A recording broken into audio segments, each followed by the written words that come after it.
Hey, guys. Thank you. First, I want to thank everybody for having me. What a wonderful group of people that has greeted me, and I wish all my events could be like this because everyone has been so warm and so caring and generous. So thank you to the staff. Really appreciate you having me here. But I got to warn you, this reminds me of the last time I spoke at a university, and I'll explain. I work in a family business. My sister Karen works for me, and she handles a lot of the events that I get to do. And she has a very hard time saying no when people call. And I guess a year or so ago, she got a call from a young woman who was part of the Delta Gamma sorority house at Purdue University. And this young lady, Purdue in the house, okay. Well, this young lady asked if I would come and speak at Purdue on behalf of the Delta Gamma sorority house. And my sister said I would love to. Now, I'm going to be honest, I was kind of looking forward to it. I thought I'm going to be the big man on campus. This is going to be a lot of fun. Two of my buddies found out that I was going. They wanted to come. So there we are. We've got our suits on. We're heading out of the door to the airplane. And my wife, Juliana, is standing there. And she starts laughing. And I said, Juliana, what in the world is so funny? She said, well, you guys think when you get there, you're going to be the big man on campus. But let me explain to you what's really going to happen. When you get there, everyone is going to think that you're there for Parents' Weekend. I hate when she's right. Because son of a gun, there I am. I'm at the Delta Gamma sorority house doing a meet and greet, and this young woman came running up to me, and she starts going on and on and on how she never missed an episode of The Apprentice, and she loved it. Then she went on to tell me she was in the 5th grade when the show was on. It gets better. And that her mom was really the true fan. So it made me feel really old really fast. So if any of you come up to me later and tell me that your mom is a fan, we're going to have some words. But it got me thinking, that first season of The Apprentice that I did was 15 years ago. Believe it or not, it was. We filmed it in 2003. And for me, it was a life-changing event. I got to travel all over the world and all over the country. And everywhere I'd go, people would always stop me, and they would always ask me the same question. Did you know you were going to win that business competition show when you first started taping? And I'm always very honest with people. I had no idea. I was competing with 15 other contestants. We had people from all these fancy business schools from all over the country. I was just a small business owner from Chicago. But I go on to tell those people, if you were to ask my mom claims she knew I was going to win The Apprentice when I was 10 years old. And when I was 10 years old, my mom knew that I had a little bit of a different trait. And it all began on my parents' wedding anniversary weekend. My mom and dad were heading out of town to celebrate their big wedding anniversary, and they wanted to have some quality time alone. So they decided to ship me off to my grandmother's for the weekend. I wasn't happy about it, but I went. And I woke up Saturday morning, and my grandma was in the kitchen making me breakfast, and I was a very inquisitive kid. I would always ask a million questions, what goes here? How does this work? Why are you doing that? So I started inundating my grandmother with all these questions, and she decided she was going to pull me in the kitchen that morning, and she was going to teach me how to cook. So I spent 7 hours that day in my grandmother's kitchen, mastering the art of making the pancake. Blueberry, chocolate chip, banana, you name it, I could make it. So I went to bed that night, and I woke up Sunday morning, and I popped out of bed, and I raced into my grandmother's kitchen. And the first thing I did, I picked up her old rotary telephone, and I called every old lady who lived on my grandmother's street. And I invited these ladies to come over for a pancake breakfast. Well, these women loved it. They thought it was the cutest thing they'd ever seen, this 10-year-old kid flipping these pancakes in the air. They ate their breakfast, and they left. And as soon as they left, I started clearing their plates away from the table. And as I picked up that first plate, I made a rather interesting discovery. You see, I discovered that each and every one of those ladies left a $5 bill underneath her plate. I thought, I'm onto something here. So I took that money, I put it in my pocket, and I kept my mouth shut. I didn't want my sisters to get in on the action. I went back home, and the week went by, and school happened that week, and Friday afternoon, the school bus dropped me off in front of my house, and I went blazing in the front door, demanding that my parents take me to my grandmother's for the weekend. Well, this went on for the next 5 weekends, and my mom couldn't quite understand this new relationship that I had with my grandmother. I suppose I should say partnership that I had with my grandmother. And then my mom was in my room one day, and she was putting something in one of her drawers, and she made a rather interesting discovery of her own. She found a stack of $5 bills hidden in my sock drawer. And as any good mother out there would be, my mom panicked, and she immediately sat me down, and she demanded to know where a 10-year-old boy was able to come up with all this money. And I had to fess up, I was running a makeshift restaurant out of my grandmother's house. My mom put that business to an end immediately. She claimed I was fleecing these old ladies out of their Social Security checks. But when I look back on that experience now as a grown man, I realized that I possessed a trait that is so important no matter what you want to do in life. And that trait is having the ability to recognize an opportunity, but more importantly, seizing that opportunity. Not just in business. Opportunities to strengthen your faith, to increase your marriage, to help your neighbors, to grow your business, whatever the case may be. Most people go through life and they see opportunity all around them. It's the very few that actually reach out, grab a hold of it, and do something with it. And for me, that was my start, and it was something that changed my life. And I'll give you a little bit of background. I grew up in a very middle-class family. Both of my parents were educators in Chicago. And I started a boat wash and wax business in college because I wanted to make more money, and I had to pay my way through college. And when I got out of college, I took a job selling metals for a company. And I'd been on the job about 6 months, and I'd watched a fellow who'd been with this company for 30 years get fired one day for no other reason than greed. The two owners of this company fired this guy for no other reason than they didn't want to pay his salary. And I watched this fella, after 30 years of service, pack up his office, and they walked him out to the parking lot, and as his car drove away from that building, it hit me right here. And I said to myself, I'm never going to let that happen to me. And I left the office that day determined to start my own business. And I started searching and networking and calling everyone I could, and I looked and I looked and I looked. And I was 6 or 7 months in the search. I was getting discouraged. And about 6 or 7 months in, I was sitting in an outdoor cafe, and I was thinking, man, God, is this ever going to happen? Am I ever going to start this business? And a couple minutes later, these 3 European gentlemen sat down at the table next to me, and they pulled out the biggest cigars I'd ever seen. And they were smelling these cigars, and the way they were lighting these cigars, it was like a bolt of lightning came down from the heavens. And I said to myself, I'm going to start the first ever Cigar of the Month Club. No one had ever done this. I'm going to send out 5 cigars to people's homes. I'm going to generate a newsletter to teach them about these cigars. And I thought people may want to give this as a gift, so I'll put a little gift card in the box as well. So I left the cafe and I ran over to my buddy John's apartment. He was finishing up school at Loyola, and I pitched him on the idea. And I said, hey, what do you think? This is what we do. And he loved it. So we decided we're going to become business partners. And we pooled all of our resources together, and we got a third guy to invest. And we each kicked in $8,000. So we had $24,000 to start this business. And we decided to make our world headquarters in my buddy's 400-square-foot studio apartment, right?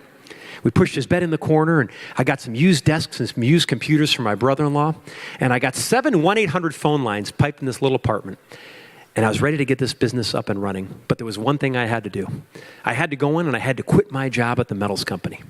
And I went in there one day and I sat down with the 2 owners, and I was all proud of this idea. And I said, I think I'm going to be a millionaire one day. And I said, this is my idea. And you know what they did? They laughed. They said, a Cigar of the Month Club? They said, that is the most ridiculous idea we've ever heard, kid. They said, it's so ridiculous, we're going to keep your office here. Because when you run out of money in 6 weeks, we're going to hire you back, but with a 20% pay cut. Not quite the words of encouragement I was hoping for from these fellas, but boy, did it make me mad. And it made me determined to prove these guys wrong. So I got back in my car, and I was driving back to our world headquarters. And as I'm driving back, I'm thinking to myself, how am I going to get this thing to work? And I realized that the only way my business was going to work is if I could reach the masses. I had to reach as many people as I could and get them to pick up that phone and dial that 1-800 number. Now, my $24,000 was now down to about 9, which wasn't going to buy me much of a national ad campaign. So I said to myself, I'm going to do something a little bit different. I'm going to leave my comfort zone. And I sat down at that used computer, and I typed a letter. And in the letter, I explained how the Cigar of the Month Club worked. And at the end of the letter, I asked for help. It's okay to ask for help once in a while. And I took the letter and I put it inside of an envelope. And I put the envelope inside of a box because I knew a box would always get opened before an envelope. And I put some cigars in that box. And then I went to a local costume shop and I bought a pair of these thick Coke bottle nerd glasses that you might wear on Halloween. And I taped a little note right on the bridge of those glasses. And the note read, please take a closer look at my business idea. And I put the glasses on top of the cigars that were on top of that envelope, and I sealed the box up, and I made 10 of them. And I sent them out to the top 10 morning radio shows in Chicago. And a week after those packages went out, my phone rang. And I got a call from the producer of the #1 morning drive radio show in Chicago in 1994. It was the Jonathan Brandmeier morning radio show. And this producer called me up and she said, Brandmeier will have you on his show for 5 minutes. She said, make your 5 minutes count. And I know everyone in this room knows the value of 5 minutes, the difference between winning and losing, between helping somebody and turning away and not helping them. 5 minutes is a lot of time when everything is riding on it. So I go to the radio station in the morning I'm supposed to, and I meet this Brandmeier guy, and we hit it off instantly. And my 5 minutes turned into 35 minutes at the heart of morning rush hour when everyone's in their car listening to their radios. And he starts telling his listeners how he's been a member of this Cigar of the Month Club for years. I'm like, oh my Lord, what am I going to do here? Ay, ay, ay. He said he'd given it to his brothers for Christmas and they loved it. I'm thinking, oh my goodness. I was panicking. I didn't know what to do. But he kept giving out my 1-800 number every 15 or 20 seconds.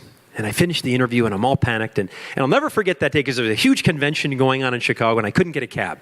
So I had to sprint back to our office, probably 3/4 mile. And I get back there, and I'm all out of breath. And I kick that door open, and I see my partner. And he has one phone on his left ear, one on his right ear. Every phone in that apartment is ringing.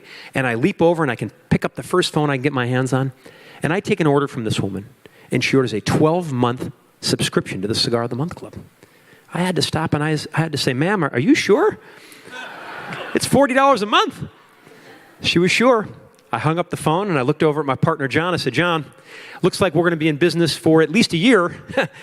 We got a 12-month subscription here we need to fulfill. Recognizing opportunity and seizing it. So I took that same letter and I sent them out to New York and Detroit and Los Angeles and Seattle, and all these radio stations were having me on the air, and it wasn't costing me a penny.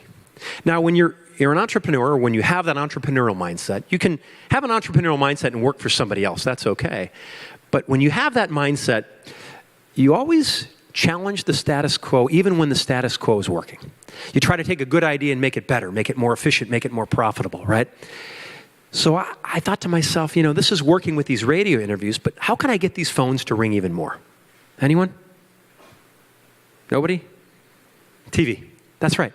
I thought, I'm going to get on Oprah. I'm from Chicago. Oprah's from Chicago. This is a perfect fit. We're going to sit on the couch and have a cigar together. This is going to be a home run, right? Oprah's favorite things right here. So I modified that letter a little bit, and I went to that costume shop, and I bet every pair of those Coke bottle nerd glasses I could get my hands on, and I made 50 of these packages. And I sent them out, and a week went by, and I didn't get a call. 2 weeks went by. I didn't get one call from all those packages that went out. It was Thursday of that third week, and my phone rang. It was the first television producer I'd ever talked to. Wasn't quite the call that I'd hoped for. I got a call from the producers of the Danny Bonaducci daytime talk show. You guys remember Danny Partridge? Well, he had a nationally syndicated daytime talk show. Right, this was back in '94. It was on the air for about 10 weeks before it got canceled. I got on that show twice in the 10 weeks. But then I was able to get on CNN, and I got our products on Good Morning America. Within the first 30 days, I had those phone lines in that little apartment. We had over 1,000 members getting these packages sent to their home each and every month for $40 a month. And then Father's Day came, and I picked up 4,000 new members. And then the next holiday season came, and we picked up 7,000, and then 8,000, and this thing kept growing and growing and growing. And then the late 90s came, and the dot-com boom started to take off, right? And people started to change the way they were buying their gifts. They were falling out of love with this of the month club concept. They were going online. They were doing things a little bit differently. And I said to myself, the world around me is changing. I need to adapt. I need to react.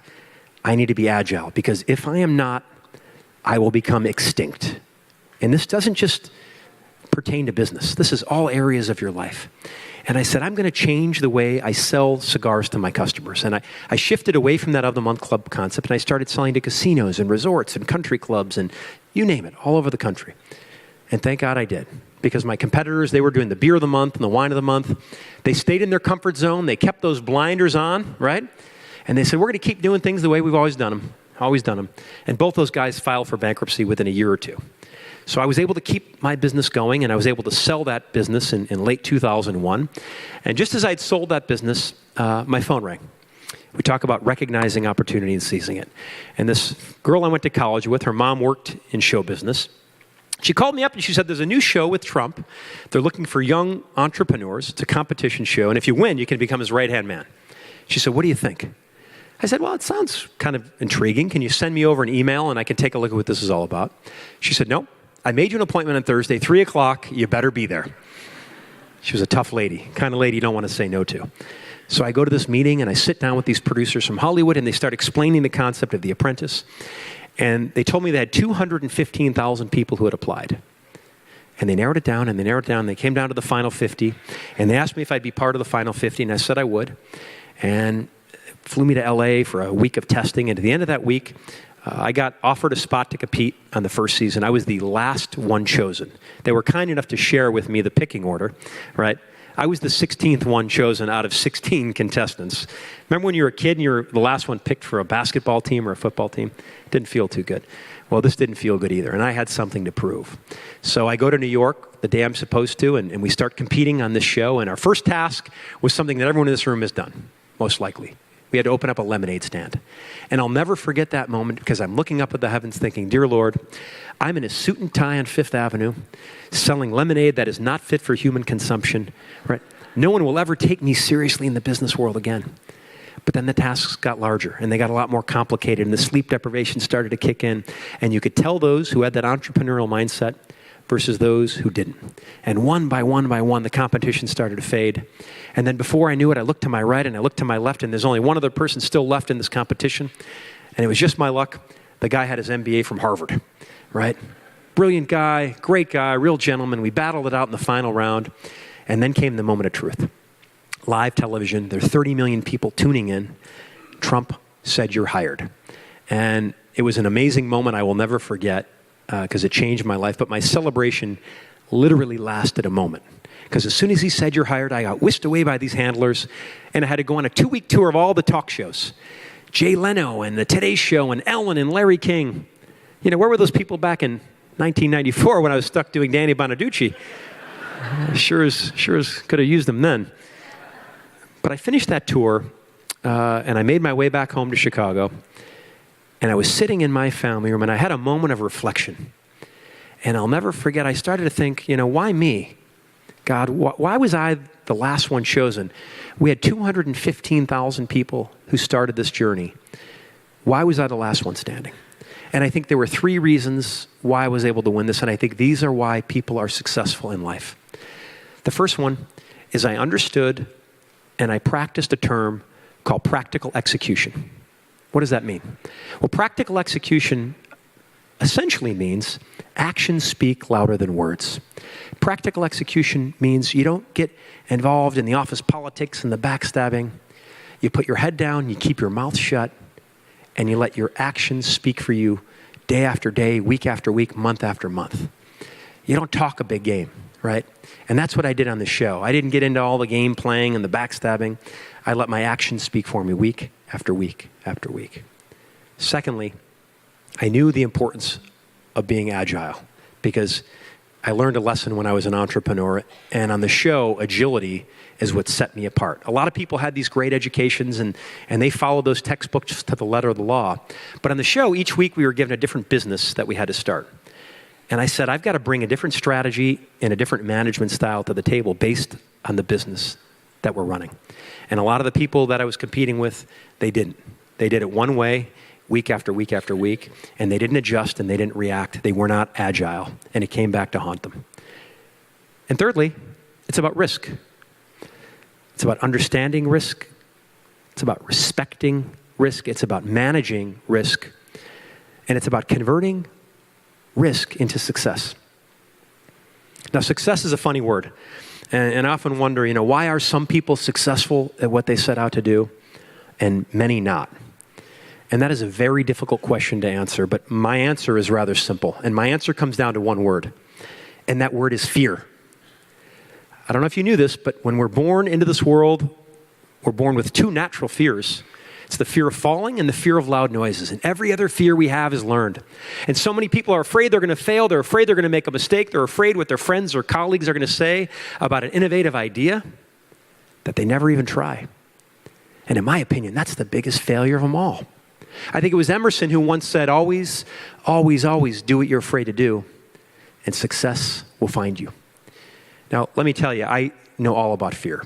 You know, when I first won this show, I was thrust into the spotlight. I had to work on a high-rise building. I was scared. And I'll never forget about a month in, I was working with a fellow who was a chairman of a big construction company out on the East Coast. And I was kind of shadowing him for a few weeks to learn. And he taught me a very important lesson, not just in business, but in life. And he could tell I was in over my head, and I was a little bit fearful of what was going on, and it was a lot coming at me. And as I was leaving his office one afternoon, he turned to me in his thick Brooklyn accent, and he said, "Hey, kid," he said, "be the conductor." And I turned to him, I said, "That sounds great. Have a good night." Now, I wasn't entirely sure what he meant by that, I'm not going to lie to you, but I didn't want to ask, right? I didn't want to appear like I didn't know what he was saying. So as I'm riding back into Manhattan from his office in White Plains, New York, I started to think about it. Was he referring to the conductor of a locomotive? No.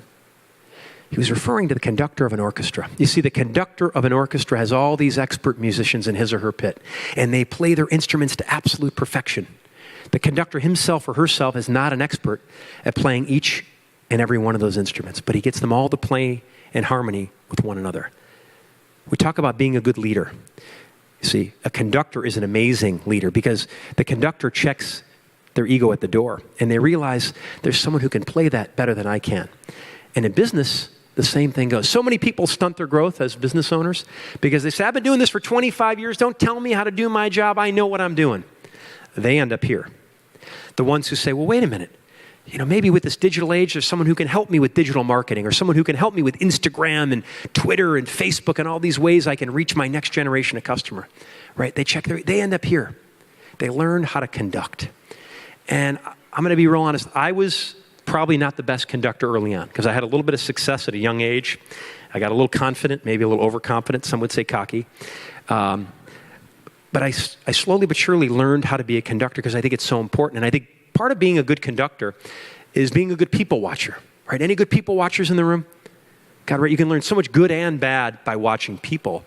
And over the last 15 years, I've been fortunate because I've been around some of the greatest entrepreneurs our generation has ever seen. You name it, I've been able to meet them and spend some time with them. And I've really watched them. And I ask myself, what makes these people so different? Why are they in that rare air? And I realize they all have different personalities, but they all had 3 identical traits. And these are traits that I try to emulate. The first one is they're all good decision makers. This may seem basic to some of you, but the majority of us have a very difficult time making decisions and making decisions in a timely manner. And we let opportunities pass us by one by one by one. You see, we've got one foot on the boat and one foot on the pier. We can't commit to sea. We can't commit to land. And at the end of our careers, we look back and we have tremendous regret because we never achieved our potential. We never got anywhere in life. Analysis paralysis. Be good decision makers. That's what these people are. Secondly, they're all creative. They find creative ways to market themselves, market their products, market what they're doing. They find ways to reach their customers. They find ways, creative ways, to be heard, to be seen, right? They find their version of those Coke bottle nerd glasses that I did when I was 24 years old. So they're good decision makers, they're creative, and they all have that never quit, never make excuse mindset. And so many of us today, when things get bad or there's a hiccup in the road, the first thing we do is this. We point to our left and we point to our right and we blame everyone and everything around us. Oh, it was a tough winter, the election, the economy. Every single excuse in the book is what we do. The people who are in that rare air, they don't do this.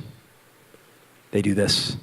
Because they realize at the end of their careers, there's no one else to blame for their success or for their failure but the person that's staring back at them in the mirror.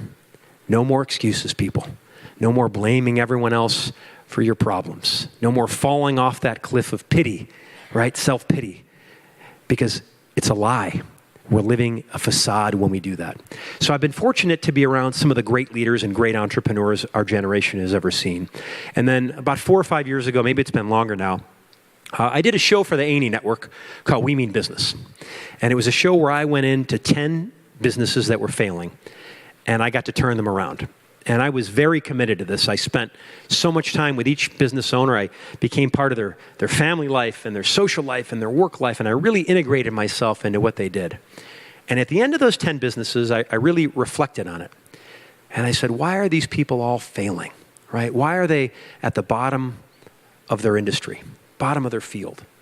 And I had doctors and a doggy daycare and a pizzeria, you name it, every type of industry you could imagine. And I realized, again, they all had different personalities, but they all had 3 identical traits. And these are traits that I try to avoid when I see that I'm heading into that direction.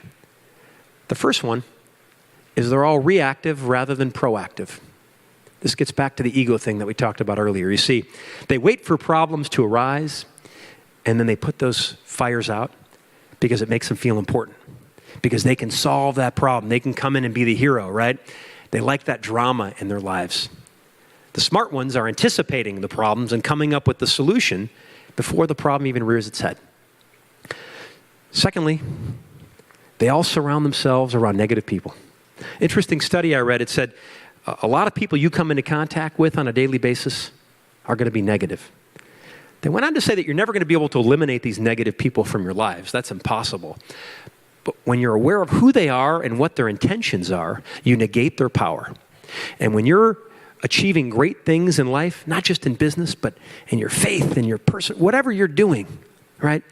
Unfortunately, there's always going to be some who wish they had your drive, your vision, your commitment, your work ethic, but they don't. So they try to pull you down in order to build themselves up. Recently ran into the 2 owners of that metals company, as long as we're on the topic of negative people, right? I was at a fundraiser a couple years ago, and these 2 guys came running up to me. They said, "Bill, we knew you were going to be a success."